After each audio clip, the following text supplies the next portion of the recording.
listening to Awake in Relationship, a podcast about intimacy, community, and culture in a time of great change, with Silas Rose.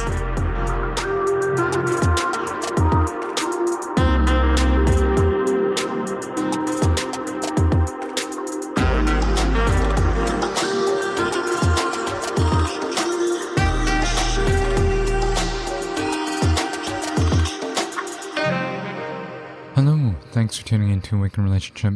My name is Silas Rose. The relationship between father and son is often defined in the ordinary moments, shared in silence. Fathers are often held to godlike status and judged harshly when they fall. For young men coming of age, there is a longing for something only their fathers can provide, and without it, the journey into adulthood feels incomplete. In this episode of Awake in Relationship, I talk with celebrated Canadian author and memoirist Bill Gaston about his book, Just Let Me Look at You, a very personal memoir on fatherhood. In our conversation, we explore finding forgiveness for all too human fathers, and also talk about some of the unique blocks in intimacy and connection between fathers and sons. Please stay tuned. Well, good morning, Bill. Thank you for joining Awake in Relationship. My pleasure, Silas. You spent the last 3 or 4 months sequestered on a beautiful island just north of Victoria on Gabriola. And I'm just kind of wondering, has this been kind of a fruitful time for writing, and what's your time been like? It actually has been fruitful, and my time has been, besides it being fruitful, it's been kind of ordinary because my wife Dee Dee and I, when we come up here to more or less escape people in city Victoria, and we don't see many people here. We kind of we have this land, this privacy, some acreage, and we can't see neighbors and whatnot. So the whole purpose of coming here is largely to get away from people and be alone and be isolated. So we're carrying on pretty much as we always have. One of the reasons I wanted to kind of do this interview is it's about fathers, and I recently lost my father, I guess just a little over a year ago. Mm-hmm. And, you've written this very kind of intimate portrait about your relationship with your dad. And it's kind of let's kind of start at the beginning, as it were. Who was your father? Well, my father was, he was very American. He was American, and he was literally an all-American basketball player. He was 6'5". He had a brush cut. He fought the Japanese in World War II in the Navy. He tried to enlist in the Air Force, but he was too tall. He wouldn't fit in the planes. So he joined the Navy. And he was very much a jock. And in all that entails, very friendly, he had lots of friends. And then he got a degree in business and joined Sears Roebuck at the time and was transferred north to Canada, became a successful executive, and I guess you might say achieved the American dream with the swimming pool and the fence and the dog and 2 kids, good-looking wife, all that stuff. But yet he was profoundly, at his core, quite sad. I think that kind of sums him up. What kind of compelled you to kind of write this memoir at this time? I think it came out a couple of years ago. Is that right? Yeah, it did. Yeah, I'd been mulling it for a while, but it was I was back and forth with it because it is an intimate, as you say, an intimate portrait, and so it feels a little bit gross, really, to haul out all of his and my dirty underwear, if you like, and kind of put it out on the laundry line and publish it and all that sort of thing. It is kind of gross. It felt that way, and so I did go back and forth again and again. And I wrote a draft. I had a publishing contract with a different publisher, and I bailed. I decided no, I'm not. They were ready to go with it, and I pulled it, and I paid back my advance, all that sort of thing. And then I thought some more, and I hauled it out again. And so I was very ambivalent about it because it is a strange thing to do, I guess. But what compelled me to do it really was to tell his story, um, to really actually to honor him. I told a story that he wouldn't tell himself. I guess you might say he couldn't tell it himself. So it was about 10 years after he died, and I kind of wanted to. It sounds a bit self-serving to say to clear his name, but it's almost like that. It feels like that. I wanted people to Mhm. see who made him who he was, really. So much of this story is kind of narrated around your return journey to this beautiful place, Egmont, which is near the Sunshine Coast. It's an inlet on the west coast of Canada. Kind of a formative place for you in your youth. That's a place where you and your father fished. You worked for many years as a fishing guide, and it's kind of characterized by remoteness. And so I think it'd be interesting just to kind of describe that place. And I'm wondering what you and your father found there that you couldn't find in the city that kind of enabled this kind of very special connection. Hmm. Well, it is a special place. It still is. But when I first saw it, I think I was 14 when we went there for the first time. It's in a confluence. It's in. It's kind of a. You might say it's in a tiny inland sea caught between. It's within a bowl of mountains, really, and it's a confluence of several inlets. And it's about half a mile from the Skookumchuck Rapids, which is actually the largest. It's the largest saltwater rapids in the world in terms of the content of the salt water that drains twice a day. So it's quite spectacular. It's also quite dangerous. You don't want to lose power near it. You get sucked in, and there's all sorts of stories about quite large vessels that have been pulled under at the rapids. So it's got this element of danger, I suppose, but it's completely wild. A grizzly was shot there last year, for instance, and it's fairly close to urban Vancouver, but it remains wild. The main indigenous uh, village there is still only accessible by boat, even though you can see it from the Egmont public dock. Hmm. That sort of thing, and the wildlife continues to be fresh and untamed, and all that sort of thing. It's also very the weather it feels very oppressive. It's got a bad vibe, actually. It's very dark. You just go out the Yeah. inlet and you go out into the main area of Georgia Strait, and everything widens up and it feels very spacious, and you feel kind of good again. But in there, it feels very constricted and kind of bad. But anyway, my dad and I, we'd go fishing there, and it was why it was so intimate. Why it allowed an intimacy between for my dad and I was that largely is in the style of fishing we would do. We'd go out. The water's always calm because it's not open water.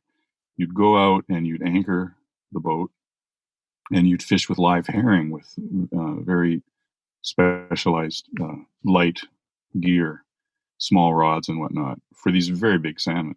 But you just sit there with the anchor set, and there'd be no noise other than seagulls or the waves lapping against your hull, and nothing going on. No motor, no nothing, no cars, no anything. And so we'd sit there all day long, and in a kind of silence, or we'd talk or not talk.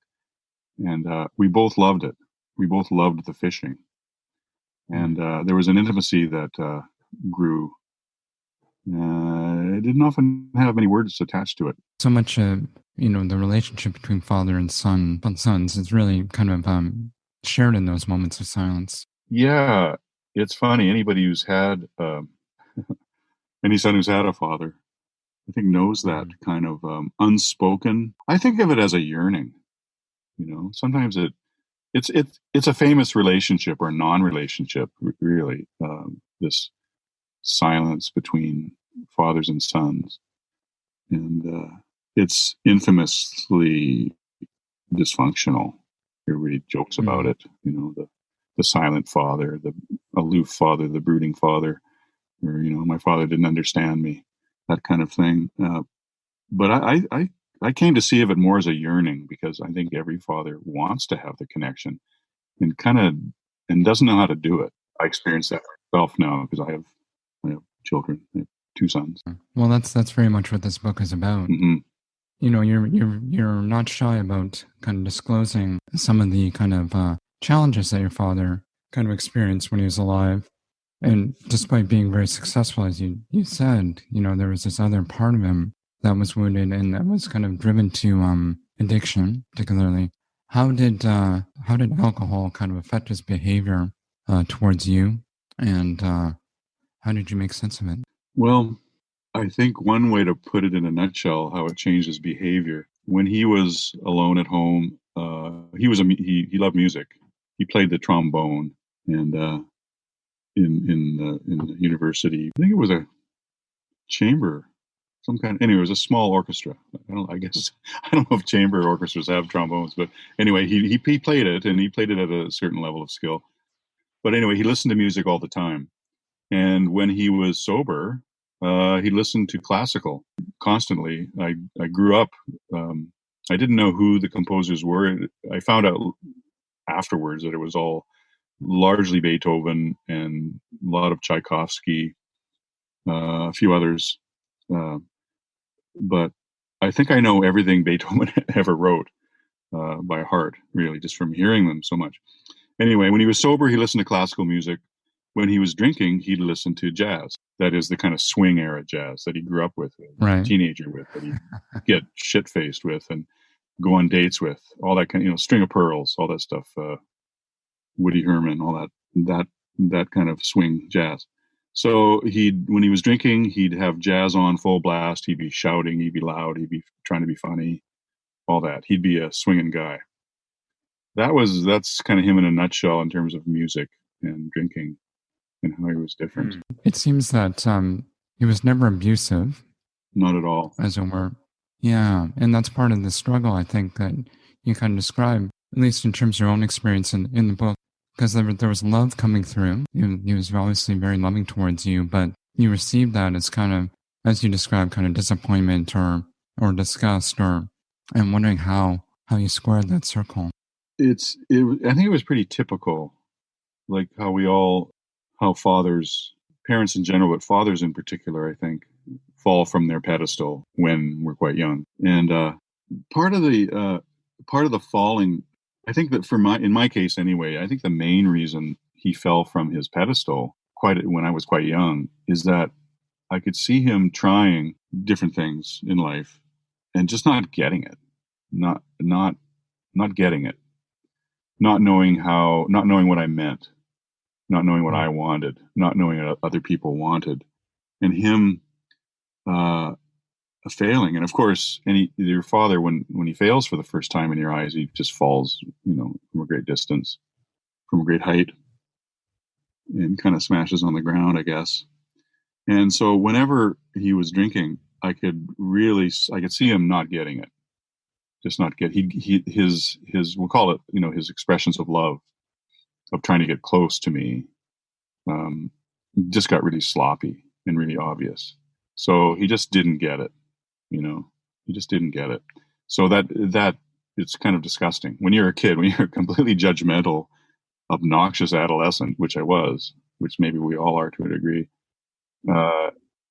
He's just not getting it, and it was kind of disgusting. So that was largely it. Plus, his drinking progressed to the point where it started to damage him more. And after a while, he would just start, one of the ways it manifested, he would just start lying. He'd say anything. He still didn't get it. He didn't know how to get my love. And he would start lying to try to get it. He would tell the most outrageous.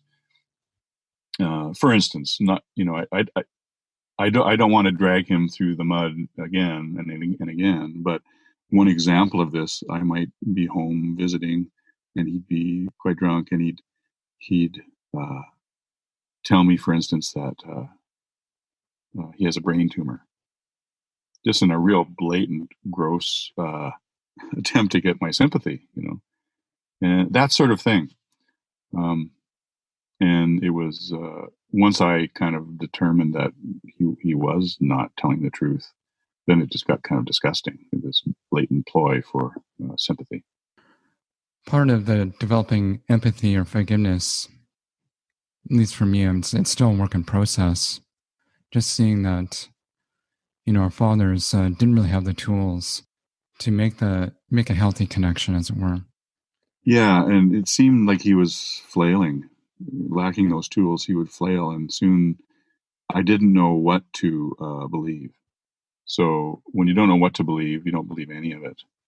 You stop, or I stopped coming around because Mm, when he was drinking, in his drinking phases, well, for one thing, it would be lies. For another, he wouldn't remember that you came around at all. Anyway, he wouldn't remember right. if you had a.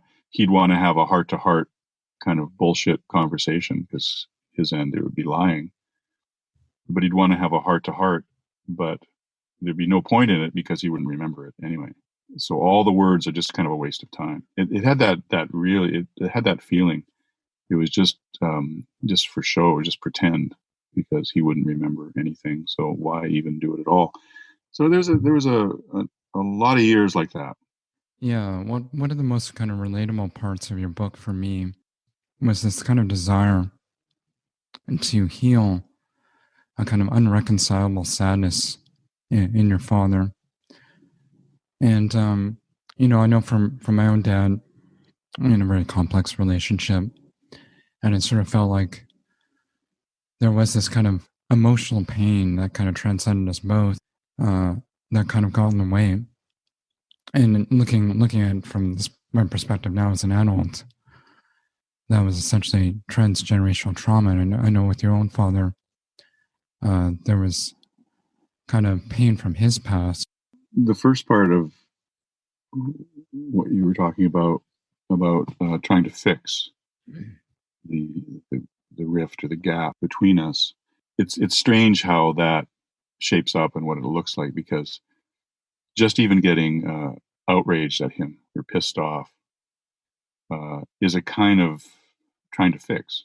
When you lash out at somebody, when you yell at them for uh, being drunk or something, that's the clumsiest way. That's trying to fix. It's a reaction to them being broken or not coming around at all. That's a kind of punishment. That's a trying to fix them.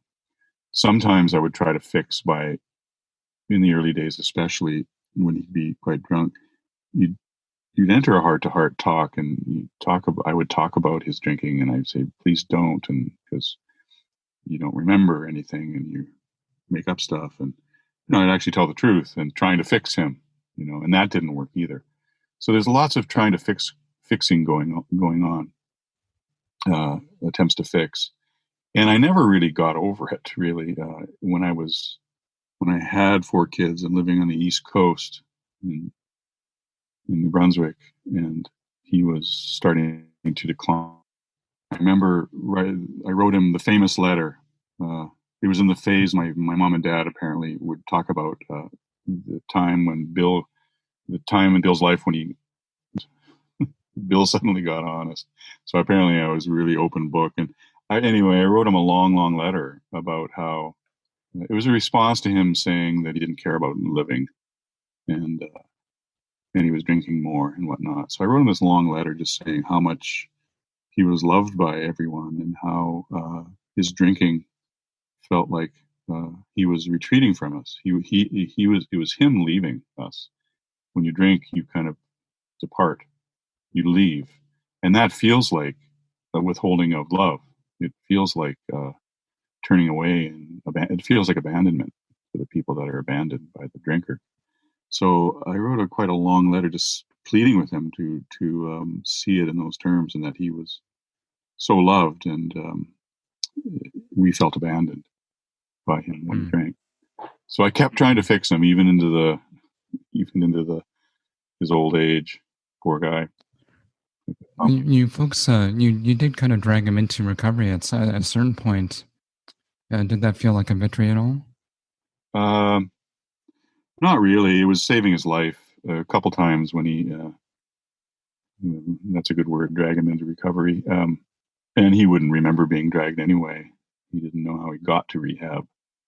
So no, that was really just that was just saving his life, prolonging his life. He would have died had we not uh, got him into rehab. So no, it didn't feel like betrayal at all.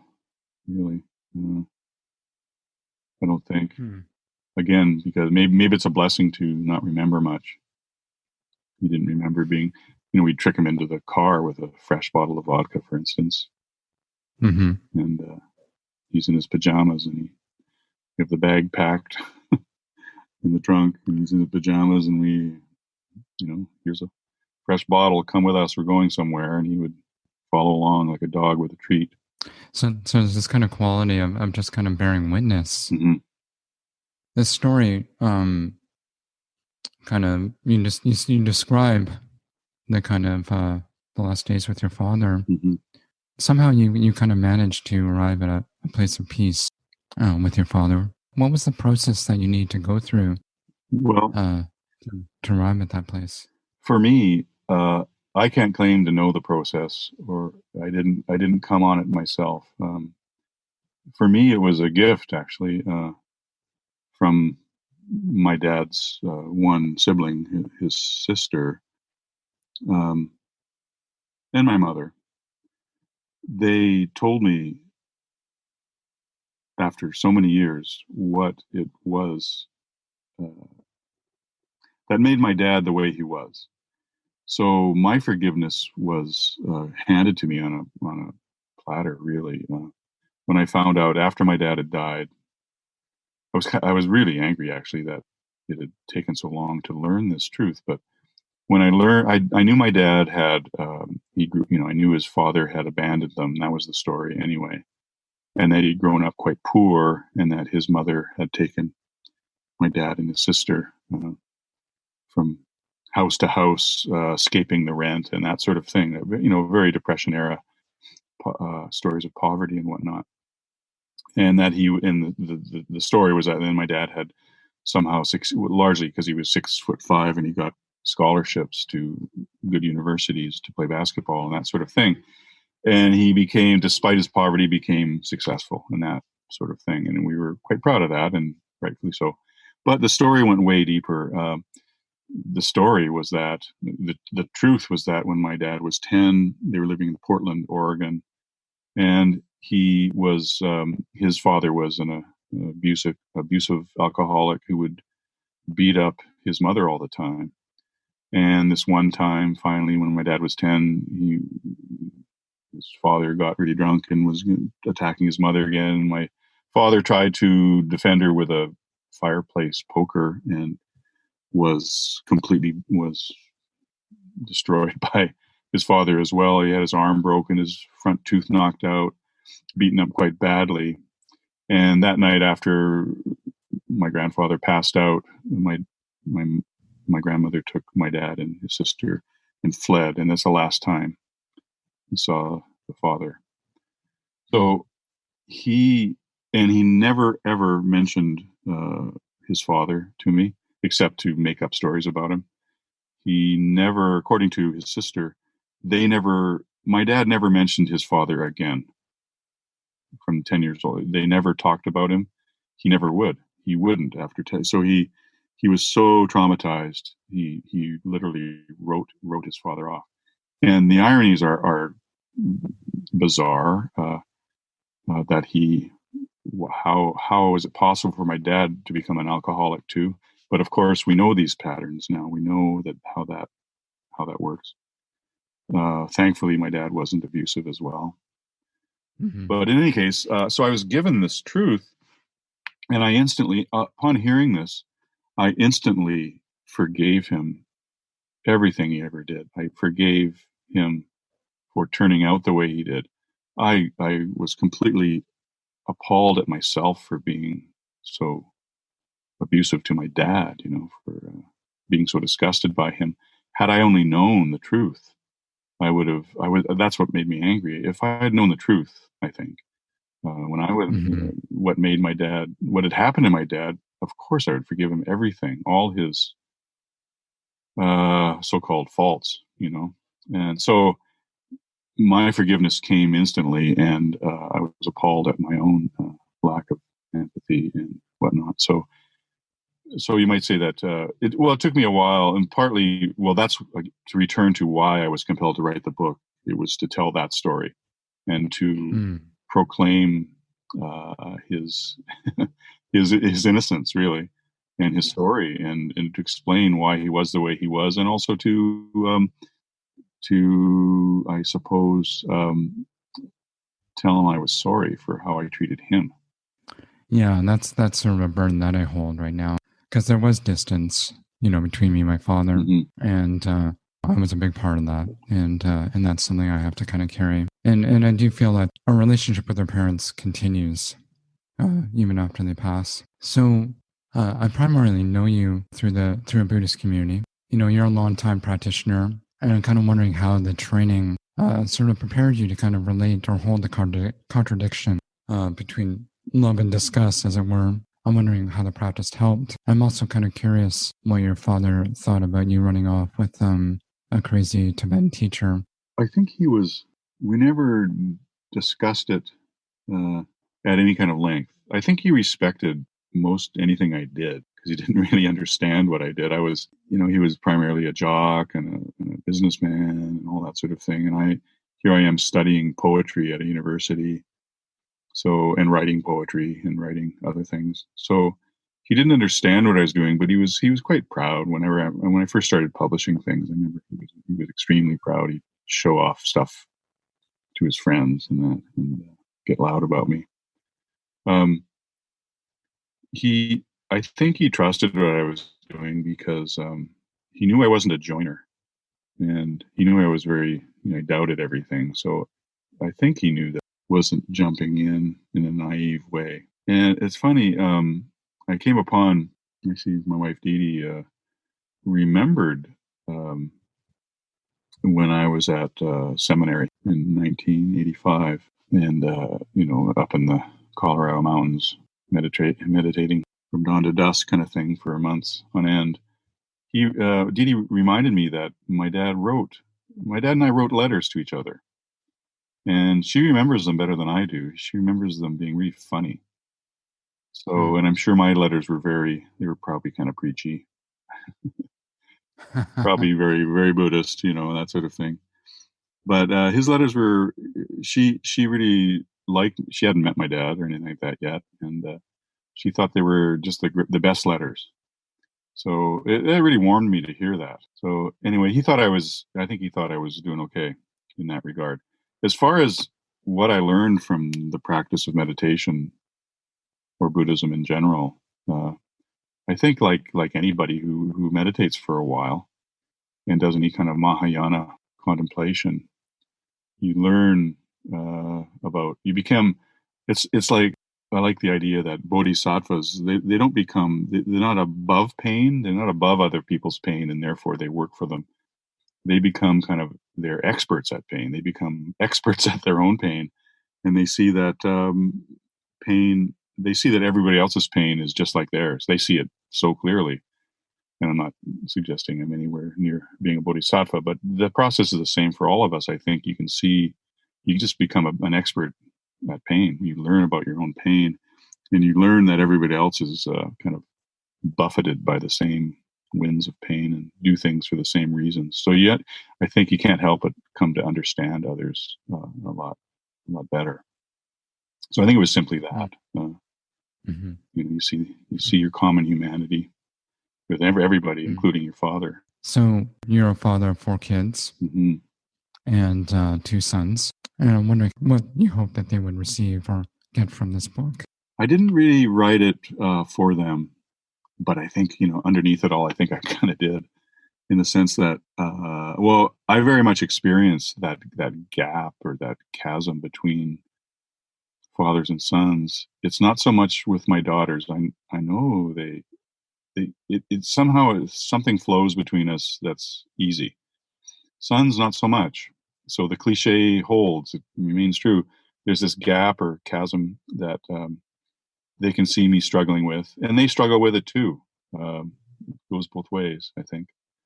But I think in all my all my endless pages about my dad and I and the gap. In the unpacking of that, I think they've seen our own struggles, and it was a quite a moving time when the book had come out, and it was in the spring, early spring, and it was Father's Day, and my son was traveling on a little businessy thing, and he happened to be in Colorado, and he called me. It's always this kind of our kids are spread out now, and so on a Father's Day or Mother's Day, we kind of wait for the calls to come in, and there's somebody called, and now there's down to one more person hasn't called, one final child hasn't called, and it was my oldest son hadn't called, and it was about midnight. It was almost midnight, and I was very aware of him not having called, but he called, and he was in Colorado. He had a couple of beers, and he had just finished the book. And he said how emotional it was funny. He couldn't be emotional with me, but he told me how emotional it was, which was just kind of perfect because that sums the whole thing up, that we feel emotional, but we can't be emotional. We can't be that way. I don't know why it is, but anyway, it was a great conversation. We could feel each other, and it was great. That kind of that sums up how the book worked. Well, that's pretty much the best feedback a writer can receive. Oh, that's for sure. Yeah. Bill, I just want to say thank you so much for this conversation, and have a great summer. I hope we can connect soon. Silas, thanks for asking me. It was an honor to talk about my father again, and an honor to hear about yours. Thank you once again to Bill for this heartfelt conversation. If you want to learn more about Bill's writing, I'll post some links in the show notes at awakenrelationship.com. While you're there, don't forget to sign up for the newsletter. I welcome your feedback, and if you have ideas for future episodes, please let me know. So until next time, stay connected.